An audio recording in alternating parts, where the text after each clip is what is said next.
angle here. Let's try it this way. That's too much.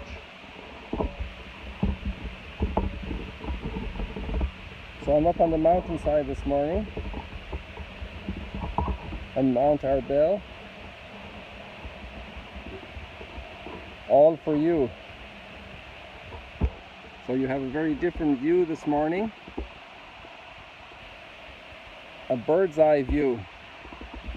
The birds are always looking down on the Sea of Galilee like this. And there you have Magdala, the full development, the guest house. Say a prayer, we're opening tomorrow for local tourism.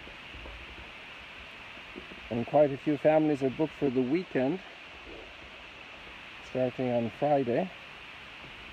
Here's this glorious sunrise.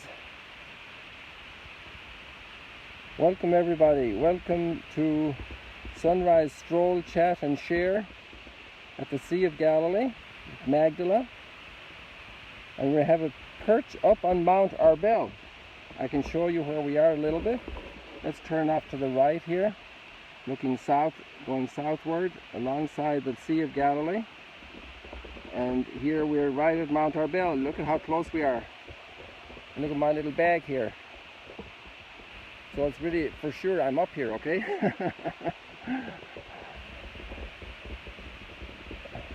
One day I want to take you up to that big rock there in the center of the screen. We're very close right now, but we're fine here. So look how dry everything has become with the heat. Like straw.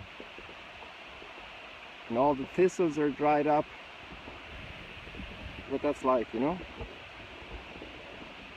Wow, it's getting loose on me again. What's going on here? Well, if I keep going this way, maybe we can do it.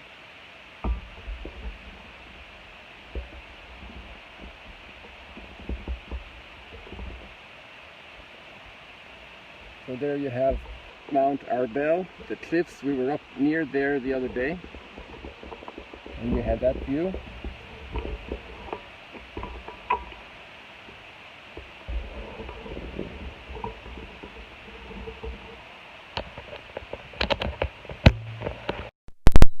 But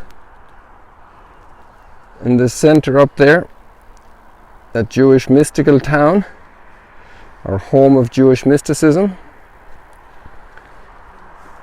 And then we're over here to the north of the lake. And right in the center of the screen, let's see if I can get a little focus for you. We have the Mount of Beatitudes. I see it very clearly. Let me see here if I can help you. Yes, there you can see it. You see those plastic covered fields right in the corner of the lake, just above the level of the lake. That's where the Mount of Beatitudes is. Mount Hermon is actually visible for me, but I don't think the screen is going to give it to you. Let's try. So it's just slightly left of the Mount of Beatitudes, up above the ridge there. Maybe you can see something. If you have good imagination, you might be able to see it. But actually, I myself don't see it on the screen, although I can still make out the form. It's getting hazier, that's why, because of the heat. So then let's come back here. So there you have Mount of Beatitudes in the center, and now we're going to come down here to the lake. Let me bring that in a little bit more here, just to get everything straight. Okay, so now in the center of the screen, we've got Capernaum. And you heard of that name before. But I can't pick up that little white church of the Orthodox. Let me see here. It's just too far away now, and the light's not shining properly on it. So it's right underneath that big hump there on the top of the horizon. The first one to the right, and right underneath that is Capernaum, but it's just not visible, at least to me. You see where that field is there, covered with horticulture covered there? So it's between there and the little inlet just at the, and the Capernaum should be right in the center of the stream, but it's not there. Okay, let's go back and enjoy the sunrise. Get a little bit more balance here. Okay. Look at that, people. Here we are at the Sea of Galilee. Welcome to Sunrise Stroll and Chat.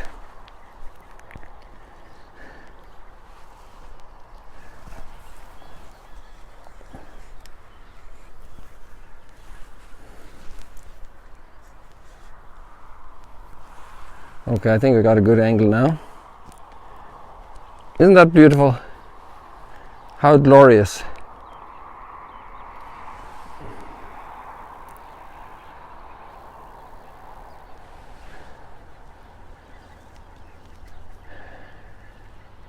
It's good to take different angles in life, you know, to see things from different places. Once, I remember when I was a seminarian doing my internship in Michigan, and we have some Michigan people who live very close to where I was working, watching our sunrise stroll every morning. And I met them here in the Holy Land when they were here on pilgrimage. And then I heard the story about the Renaissance towers that were built to revive the old city of Detroit back then. And there was a revolving restaurant on top of the highest building. And I heard that couples used to go there for a dinner when they had trouble. And somehow, just being above the area and getting a view of the whole surroundings, it brought a lot of things into perspective. You know, to bring things into perspective, to get a different view. And actually, that's what happens when we listen to somebody else. We get a different view, a different perspective. It mightn't be the top of a tower, but actually it's higher than that because it's from the spiritual take of another person. And I mean spiritual in the very broad sense of the word there. Their understanding, their experience, the impact it has for them. And that's another tower view down on my reality. And it's a beautiful gift to be able to listen to the other and to take in their experience in order to understand where we're at in the world. That's why it's important also in these times of conflict that we, instead of rushing to shout, we need to work hard at listening. Instead of over loud insisting on my position, listen to the other, and then be generous, you know. Isn't it beautiful to be up here this morning? We don't have any tree blocking our view, but trees also frame and enrich our view, so there's a different vision down below. Do you see this little boat here sailing along? I forgot to comment it, but we can still catch him here in the sun and not lose the sun, at least right now. So I'm not sure if you can see the boat already, but it's down here. Let me see if with all of the writing on the screen, I don't see it. Oh, there it is now for me, but you can see it there, right? So there they are. It's a bigger boat. Or it could still be a fisherman's boat. I see a guy standing up there. You know, it may very well be a fisherman's boat. And there's a little port down below, just at the top of Tiberias, where the fishermen bring in their fish.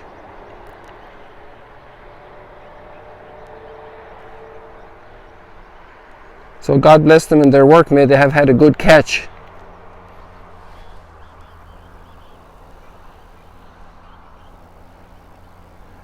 So here we are at the Sea of Galilee on Mount Arbel. Welcome to Sunrise Stroll and Chat. It's wonderful to have you all back again, all these very familiar names.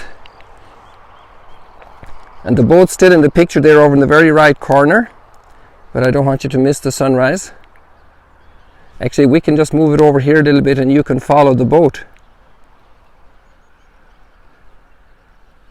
I'm not sure if you can zoom in when you're watching it, but then you can also be choosing which part you want to focus on.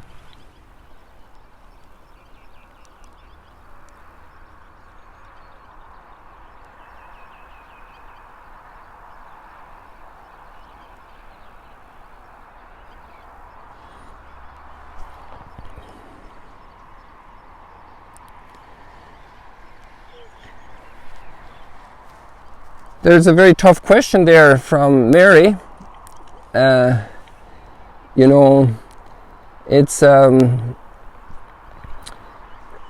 obviously there are people with bad intentions. And then how do you deal with those? And if I had the magic answer for you right now, then we could solve all the world's problems right away. So there's a whole process. That fisherman is turning around, do you notice? He's heading back towards the sunrise. Maybe he likes it. Maybe he saw us taking pictures and he wants to go back and get his angle on it. Look, he switched around. I wonder if he picked up something, because there are two buoys out there. That could be it. Maybe, I wasn't paying attention, but maybe they were circling, because you see there are three actually. He's approaching the third buoy there. So maybe that they were picking up some fish. See that? He's just going by it now. And there's two others here to the right where he was. So maybe he was doing that, or maybe he didn't see anything and didn't even bother pulling them up. So who knows what's going on there. So how do we deal with evil people? Well, one thing is Psalm 2, and that deals with evil people and evil rulers, and it says, the kings of the earth make plans, but God in heaven laughs. So in front of evil people, of course you can take out a revolver and shoot them, but I don't espouse or advocate that. Some people take that solution. So what do we do? Well, Psalm 2 shows us one thing, that there's a different perspective. So let's go up to the upper perspective and look down on the evil people. Not look down on them in a miserable way, but look down from a different angle, from God's angle. And God in heaven laughs. Because power doesn't last long. Even if a dictator is 20 years, it's a long time. It's a tremendous amount of suffering. The Soviet communism lasted 70 years. And some oppression systems may last longer, but that's quite the record, that kind of intense oppression, because it falls apart. But sometimes it falls apart much earlier. The Nazis wanted to do a 1,000-year kingdom, a Reich, the Third Reich, the Dritte Reich.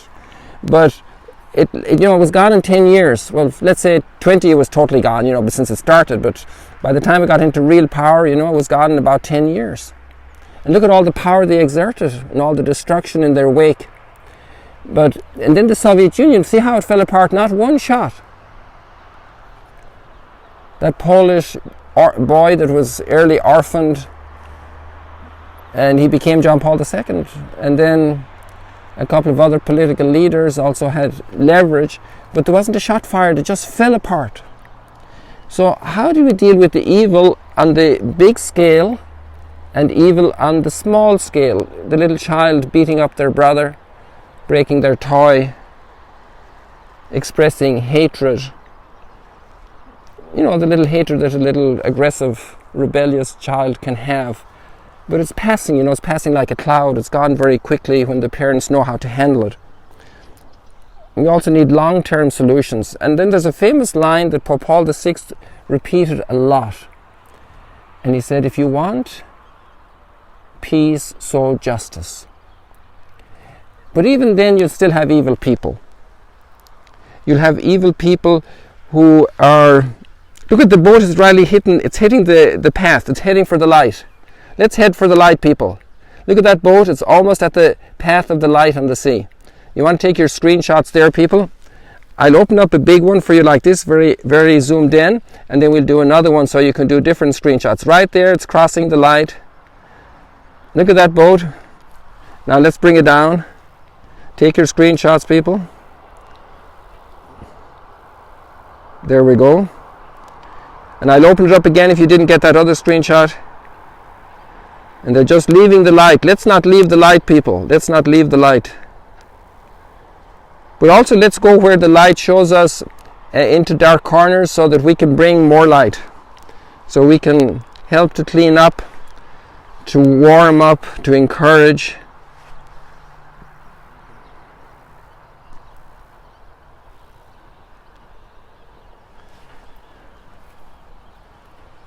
Here we are perched above Magdala.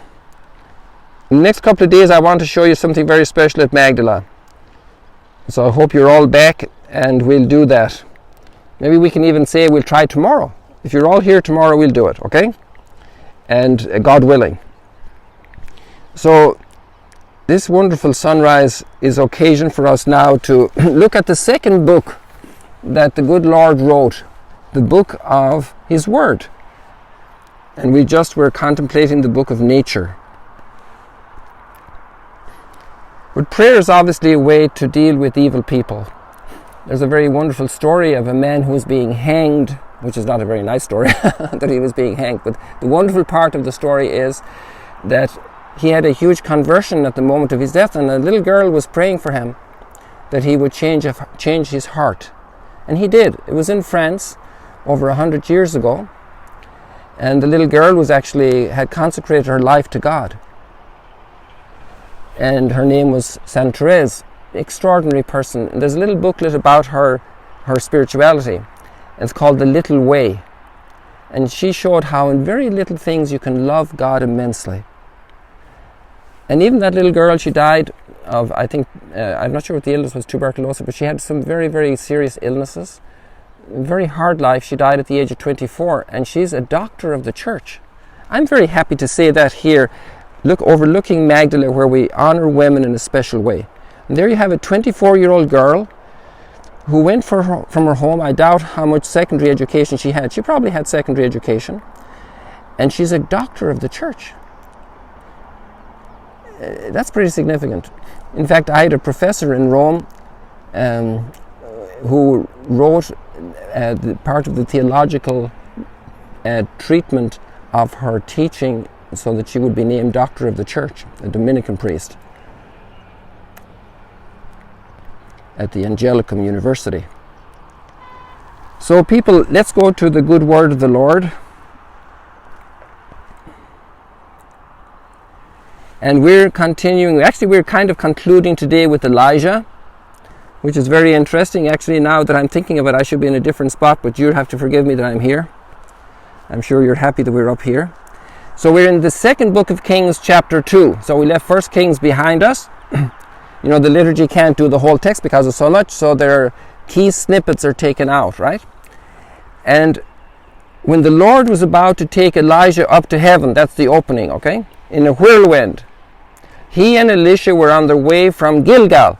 And I've driven by Gilgal tons of times because it's in the Jordan Valley just north of Jericho. And there's not much to see there archaeologically, as far as I understand. I've actually never gone in, but I've been told that it's not, there's nothing much. There's a grove of trees, there's some very big cow sheds where there are lots of cows and their respective odors and scents. So Gilgal was the place where the Israelites first camped when they crossed the Jordan into the promised land. And so Elijah and Elisha are there.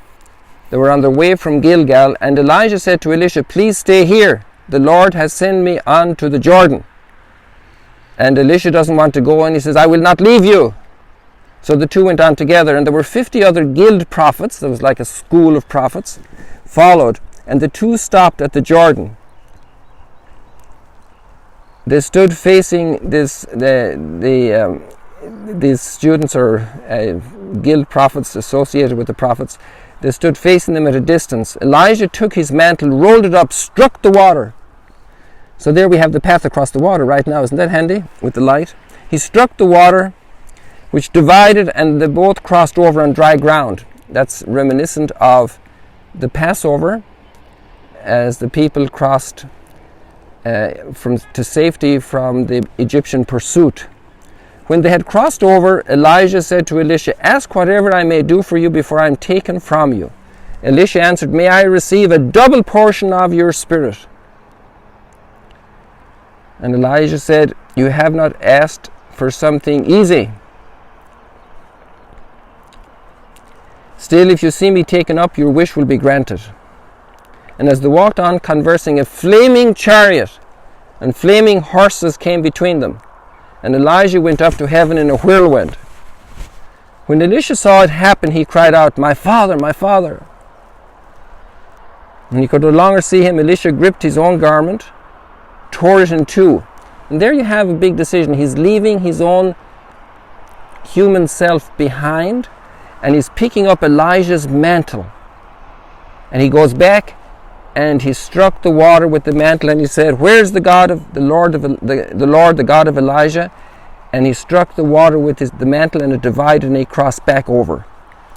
So there we have the beginning of a new prophet's mission and the ending of Elijah. And there's so much to say about endings and beginnings. And we could spend a lot of time pondering the great contribution of Elijah in the history of our faith, and then also of Elisha beginning, the handing over.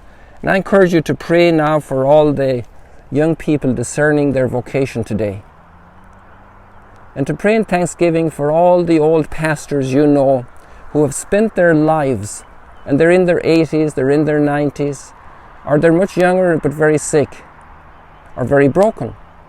But they spent their lives serving the cause, serving the Word of God, preparing the meals for the people. So say a prayer for them as they finish the race. Like St. Paul, I finished the race, and now I go to meet my Maker, I meet my Redeemer. And then we have the young ones starting out. Let's pray for them. This summer is not easy because normally they have a chance to be in the seminaries, they have a chance to be living together with other seminarians, with other young religious and the religious orders, and they need this opportunity to develop clear understanding of their vocation, its implications, to test their call. And it's a little bit difficult to do that nowadays because of the corona pandemic. So there are tremendous implications of the pandemic for lots of different fields, which is very, very fascinating, really, how one little virus has caused so much consequence for all of us. Let your hearts take comfort, all who hope in the Lord. This is our psalm. What a beautiful psalm. And there you have again a line for Mary's question about how do we deal with evil. Let your hearts take comfort, all who hope in the Lord. And actually the second verse of this psalm is so brilliant. Verse 21, the second verse for the liturgy. We have 20, 21 and 24. So 21 says, you hide them in the shelter of your presence from the plottings of men. You screen them within your abode from the strife of tongues. Let your hearts take comfort, all who hope in the Lord. So, we're not alone. We may suffer from the evil people. And actually, Jesus gave us a very strong line about that. When they hit you on, yesterday, wasn't it, in the gospel? When they hit you on one cheek, turn the other. There's a way to overcome evil. And we don't like it. Jesus' attitude here is very different. It's very challenging for us. How to deal with evil. How to deal with people who are hostile, who are aggressive, who hide in the shadows to spring upon the weak and the innocent and deprive them of life, of goods, of their name, speaking badly about them behind the scenes. The evildoers often are very much in hiding. Sometimes they come out in the open when they feel they have sufficient force and they just dominate. It's amazing. In so many different arenas we see this. And then we cry, and we have the Mount of Beatitudes. There's another line, blessed are those who mourn, they will be comforted. The Mount of Beatitudes is right on the left corner of the lake there, the maximum extension of the left, just up there. That's where and Jesus says to us, he was up there on that mountain. We were up in a little mountain this morning, and he says, blessed are those who mourn, they will be comforted. And what's the line we have today? Let your hearts take comfort, all who hope in the Lord. I think the best place for the refuge from evil is the heart of Jesus. When we enter his heart, his thinking, his attitudes, and the hope he gives us. Come to me, all you who are labor and overburdened, and I will give you rest.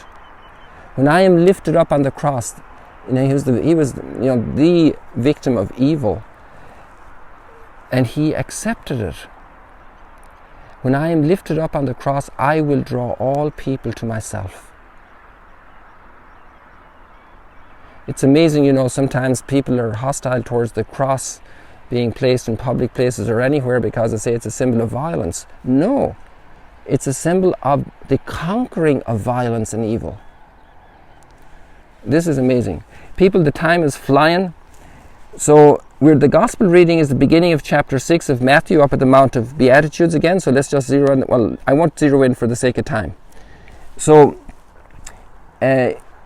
Jesus says, when you give alms, do not blow a trumpet before you. When you are, that's doing kind deeds to others. Don't announce it. When you are praying, do it in secret. We also need to pray together as a community, but some people might show off their piety, but that's not the idea, because we're consecrated to God. We need to grow in our consecration, to be completely for God in what we do for others, in our interior heart and soul, to be in there that's completely for God. And there's so much junk and garbage out there, you know, people are very conscious today, are getting more conscious, thanks be to God, about their diet. And they say, no, I don't need that kind of stuff. I don't need that kind of stuff in my diet. And look for a healthier diet. Let's do that for our souls. Our souls are consecrated. They are special. They are dear to the Lord. We are the treasure of the Lord. He died for us, you know. So people, it's almost time. God bless you. See you later, alligators. It was wonderful having you up here on Mount Arbel. I hope you're not tired from the climb. We didn't stroll around too much, but you had I did the strolling for you this morning. So God bless you. See you later, alligator.